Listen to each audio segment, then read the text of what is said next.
at VFW Post 2555, Golden Valley, Arizona. My name is Frank Petty. I've been commander of this post for the last 3 out of 4 years. I am now the district commander for District 8 for the state of Nevada. This post, Arizona. This post, in this building, we started doing this in 1996. A lot of the members that are no longer with us are still. We still have some of us with us, but this is quite a unique post. It sits out in rural Golden Valley, Arizona, and we're very proud of the things that we do at this post. As you can see, all these plaques that are hanging on the wall, it represents just about any unit that's ever been, and whether it be Navy or Army or the Marine Corps. But if there's a plaque not hanging on this wall and a veteran comes in here, and he walks around and he doesn't see a plaque on the wall, he tells me, I get with Don Johnson, he makes the plaque and we hang it on the wall. Or if a veteran comes in here and he says, that's my plaque, well, the next thing we'll say, do you want that plaque? And we give him that plaque, and then we'll replace that plaque on the wall. So this goes on quite a bit here at our little VFW here. We have 163 members. And when did it open? VFW, or when did it open? 1985. 1985. Mm. And in this building, we've been here since 1986. I came here, me personally, I came here in 2007 after I retired. And we do a lot of things here. We pretty well have a full scheduled kitchen. We cook Mondays, Wednesdays, Thursdays, Fridays, Saturdays. We have a great ladies auxiliary here who does a lot of support. We have a men's auxiliary here who does a lot of support. Meat draws? You have meat draws? We have meat draw, meat raffle every Sunday, or every one Sunday out of the month at 2 o'clock.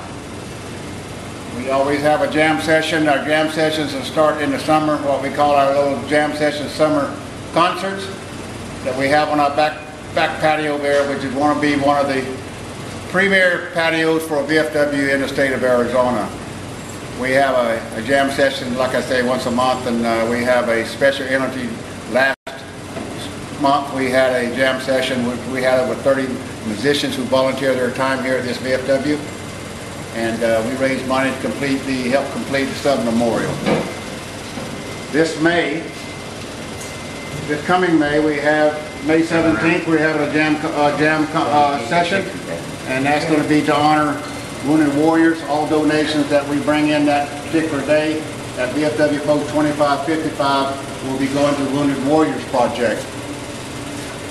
In June, we have another jam concert going on our back patio, and that benefit will go to our homeless veterans.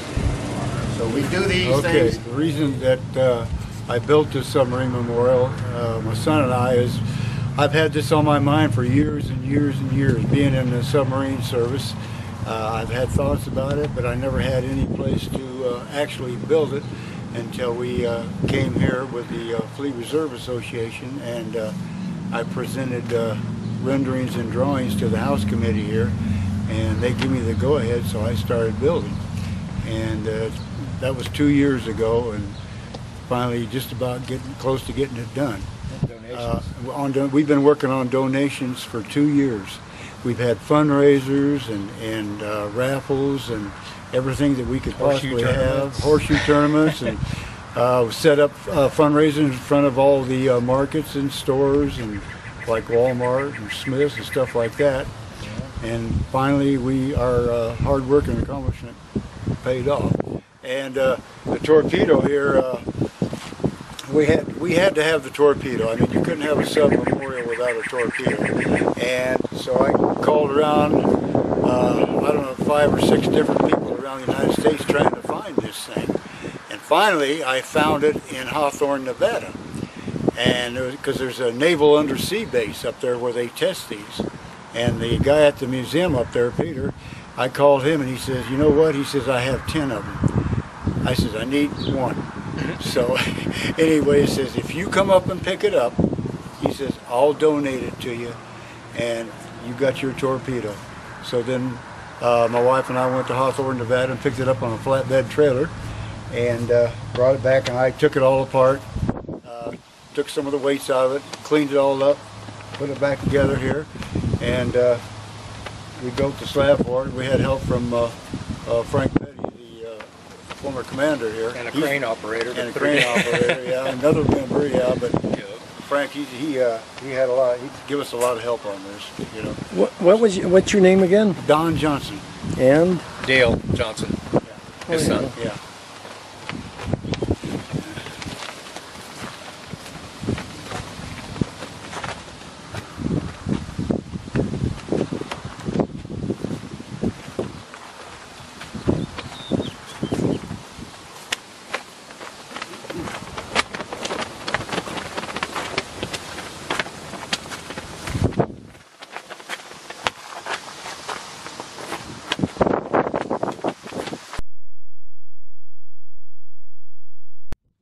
Okay, this here is 17 mines that they destroyed on this one here.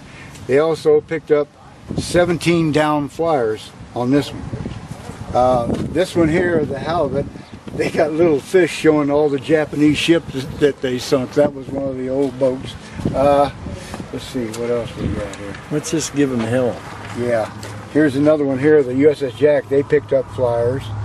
And this one? This here, the Happy Haddo, this was one of the boats when they signed over the, at the end of the war, the occupation force, when the Japanese signed surrender on the Missouri. This is one of the boats that was there during that sign right there. Let's see. What else we got here? Oh, here's another one here that picked up flyers, the USS Rock.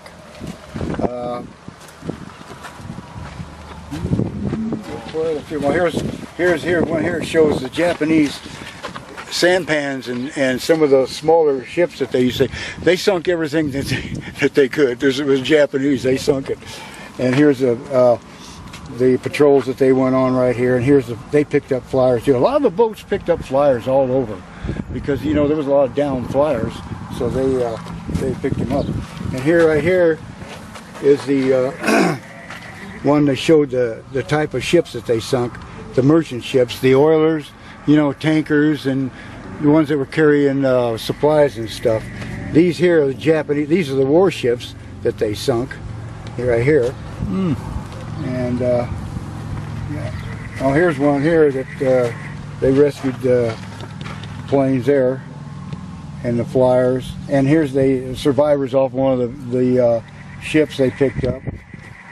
This here, they destroyed a radio station, but it's basically they've got quite a history on them of what they did. So, and this one here sunk, had destroyed mines. A lot of them destroyed as many as 32 mines. Because they were always going into minefields. Wherever they went, they run into minefields, and they used to set those minefields mines about Phantom. Because the subs, lots of times they'd run on the surface.